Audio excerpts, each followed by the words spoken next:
Tell us about the idea for the Astro. The idea was to have a place where a lot of people could mingle, to have authentic American music. It took me a while to really get there, but to have a place that had high artistic standards, had a welcome mat open to everybody that wanted to come, and to have a reasonably priced and open up for admission. For $1.25, I think I got talked into at the last minute by my cousins, two of my cousins who were accountants, and they proved to me that it was impossible for me to operate with $1, so we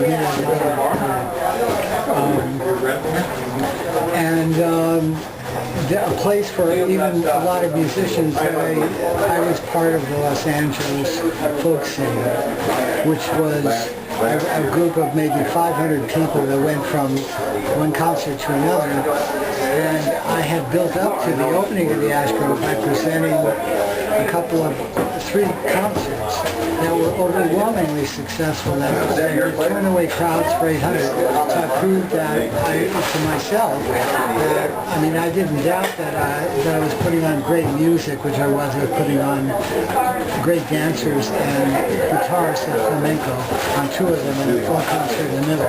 All of them were really exceptionally well attended, very high standards, and really began and developed a reputation. I began being asked to present music at other nightclubs. My girlfriend and I, Kate, who did this stuff together, we didn't like nightclubs. Neither one of us never had experience with nightclubs, and she's a Boston Brahmin, and I never had liquor in our house aside from one Passover and stuff like that. So basically, went out, found a place that was big. It so happened it was perfect because there was a front room and a room for offices and a gallery and a new artist and enough to see over 200 in the rear room, and we did it on a very low. I got a very good deal, like $300 for 4,200 square feet for 15 years, and that's how we operated. Who are some of the early acts that you know that? On the opening night was Guy KLON, later came to fame by being the Johnny Appleseed of the song "We Shall Overcome" throughout the South. He was like a Pete Seeger. No, I don't want to say wannabe. Guy was Guy. His people came from North Carolina. He has the right people. Just that he himself was born in Los Feliz, but his parents were born in North Carolina. And Brownie McGee, and my flamenco teacher, Geronimo Guerrino, one of the greats of all time. And then we went all around looking basically for 2 or 3 years, really searching for an identity, and some pop music, Bud and Travis, and the Limelighters, and Odetta, and Martha Schlama, and people like that would be, but a lot of other stuff. Stan Wilson was kind of like Josh White, and local people, some people from San Francisco, whatever. And then Brownie stayed around for a while, kept doing some stuff. Then Living Hopkins came, Beth Hawes, my two best Lomax Hawes, Alan's sister, John Lomax's youngest child. And we started bringing in traditional music. As soon as Lightning came, and then Clarence Ashley's friends, one of whom was Dr. Hudson, I knew that the music I wanted to present still had vigor. There were still great practitioners of traditional music, and that's what I devoted the rest of the Astro to. But always with music as an expression of people, the culture, the Southern culture, black and white. And they used to come, 14, 15 years old, they used to come to the Astro to see the blues guys. And he said, when I come down to see Lightning Hopkins, there was this guy, Bernie Pearl, up on stage with the hair and the clothes or whatever. And I knew what I wanted to do with my life. I wanted to be Bernie Pearl. And Bernie Pearl wanted to be Lightning Hopkins. Well, but I mean, I really don't know Dave that well, and that was something he said, But- yep, you never can tell who's looking at you. Right.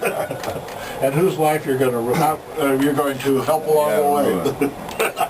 That was a slip of the tongue. Well, when I joined KLON in 1981, the same. Well, you'd been there. You've been there already.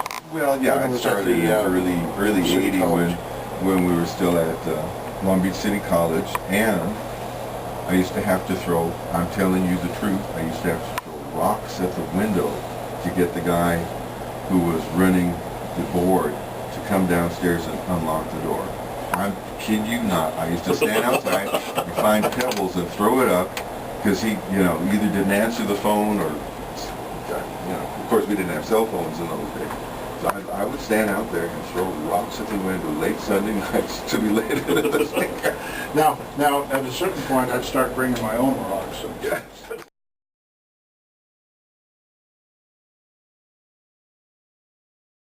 That was the outgrowth of the interest in folk music, and I must say there were a lot of people who helped, including members of our family, with hammer and nails and money and whatnot, but it basically had always been his vision, and that developed through the years to include the heavyweights. Now, why the name the Ash Grove? He in particular liked the Robert Burns poem. Oh, okay. So he was what, a university or a college student at the time when he was got interested in folk music? I don't know if it was before then. Don't forget, I'm several years younger. I don't Sure. remember the exact genesis of it, but yes, he was in college Okay. and involved in literature and basically alternative culture. Although nobody rejected Benny Goodman and the Dorsey Brothers and so forth, but that was a music that was fading, and what was taking its place was pretty bland. Do you Actually, have an idea of who was the first act booked into the Ash Grove? It was mentioned at the Ash Grove reunion concert 2 weeks ago at UCLA. I know Brownie McGee was one of the first, if not the first. I don't know if Guy Carawan was the first. Yeah. Okay, fair enough. But Brownie McGee, of course, he and Sonny Terry were staples there. They were there all the time. Right. Sonny was sick, I understand. And so he didn't make the opening. By the time I came back from Israel, Sonny had recovered, and I was seeing the two of them together. And that's when I started taking lessons from Brownie in 1958. Wow. So, had there been any interest on your part in the blues or in playing guitar prior to it? Well, I had been playing the guitar. I got a guitar around the same time as my older siblings did. The music that came out of New York, essentially, the Stinson folkways music, included English ballads and labor songs and things they call folk songs, but also included Leadbelly. You could hear Josh White. You could hear Bill Brunzi and Brownie and Sonny. Wasn't Gary Leadbelly, Davis. Wasn't Leadbelly though the real backbone of the label? I mean, he was the celebrated blues I would man. think The so. whole I would think so. Yeah, and that was a guy named Moses Ash, right? Moses Ash, right, Yeah. right, Moses Ash. Oh, Moses Ash. Okay. No. Moses Ash, you're right. Not Mose Ash. Moses. No relation to the Ash Grove. Spelled differently. No, I think he was related to Solomon Ash, but I'm not sure.